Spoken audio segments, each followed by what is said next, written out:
The effects of don't taking care of yourself or your mental health can actually cause many things, not only to you, but to your business, to your people, to your culture, to your talent.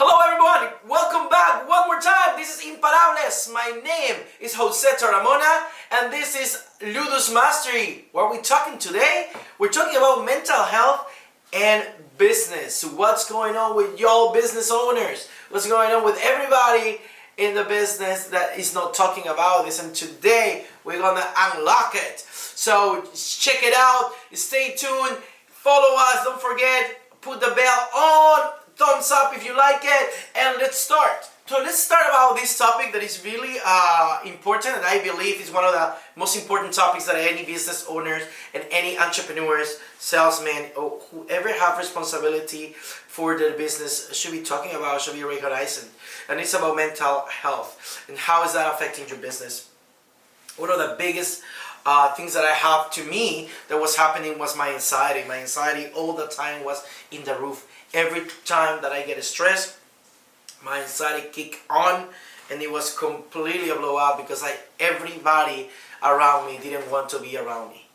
So, and it's important that you realize how being in such a high levels of stress as a business owner, as a responsible, can affect you, your life, your business, and also your personal life. So remember, the business is all together, and we cannot separate your life, your personal life from your business, because that's who you are. So taking care of your mental health is not only important for your business, for yourself. Remember, your business is just the representation of who you are or how you are in the state of mind that you are presenting to your people and to your family. The effects of don't taking care of yourself or your mental health can actually cause many things, not only to you, but to your business, to your people, to your culture, to your talent, right? How could you communicate on what you actually presented and demonstrate? So if you demonstrate erratical and unstable behaviors, your team and your culture and your business will demonstrate the same behaviors. You are the leader, you are the guide of that path, of that herd of people.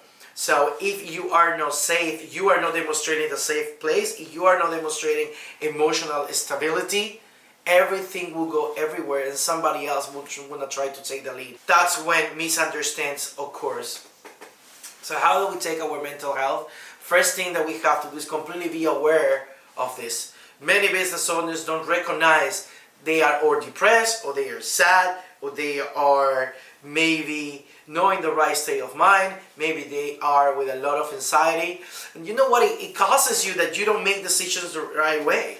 You know, when you are in a really high level of stress, your IQ goes down 50%. If your IQ goes down 50%, you have no business in making decisions. And what is your main job as a business owner, as an entrepreneur, is to make decisions. So you will make the most decisions accurate. And in that, your business don't suffer, your revenue is going to suffer, and the most important, your people in your business is going to suffer. So, why do we ignore these things? You know, sometimes we play that everything is okay, we pretend that we are fine, we pretend that we always are the strongest one in the room, or the smartest one in the room, and the truth is that that's not the case. You know, and that's the story that you have. It comes back to all the way in the story of what a leader is, of what a entrepreneur is, what a business owner is. When I remember when I was little, the leader of the cartoons that I used to watch was the one that I never fears, was the one that always was first, and was the one the strongest, was the one that always know every single answer. And in reality, when I grew up and was in my path to become a leader or entrepreneur, that was not true. I was the most afraid. I was the most doubtful. I was maybe sometimes the weakest in some areas, but I was always the one that actually was in fear. So if that presents to you, just recognize it. It's no reason to be stressed. But when we recognize when we are sad, when we recognize that we are not good enough to give to our people, we are the one to have to be completely conscious to recognize that, to be aware of that, and to maybe set aside for a couple of days or a couple of hours. The most important in this subject is to know yourself.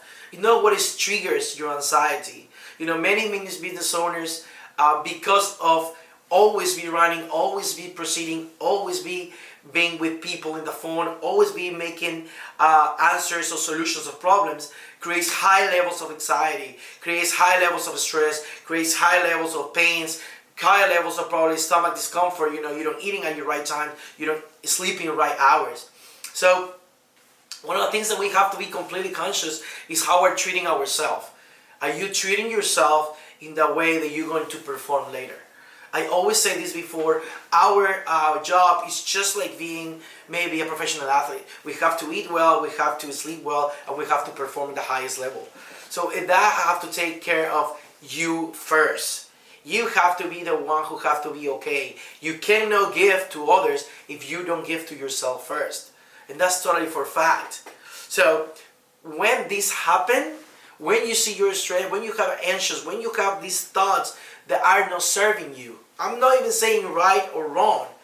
You have to actually come to that realization. You can help yourself. Maybe you need a couple of days off to relax. Maybe you need to understand what is triggering you, what triggers your anxiety, what triggers your stress, and start making the commitments and the actions to leave that aside or to change those behaviors to something that serves you better.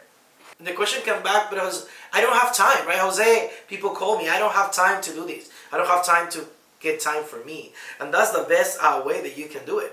Is to get time for you.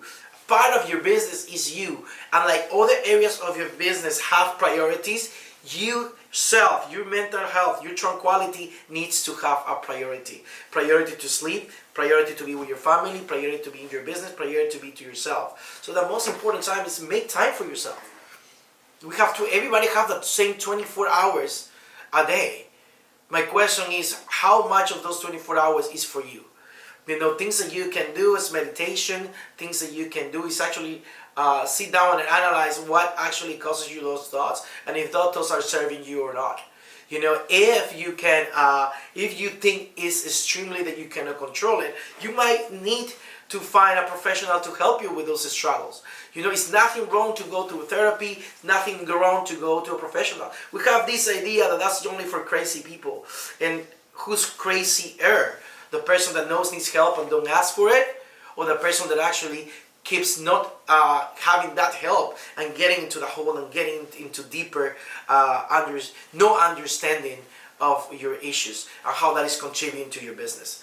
So to be being in therapy have helped me a lot, but recognizing and now self-awareness of what's happening might help you into this relationship. Check, ask somebody. Remember, this career is a lonely career. You are responsible so many times for everything, and we don't have somebody else to talk to about. Cannot talk to your employees, cannot maybe talk to your spouse, but you are the best person to understand who you are. And then you need to seek help, go ahead and do it. But remember that your wellness is the wellness of your business. So I hope this episode helped you. Please follow us back in our social media. Thank you very much for watching, and stay tuned for the next one.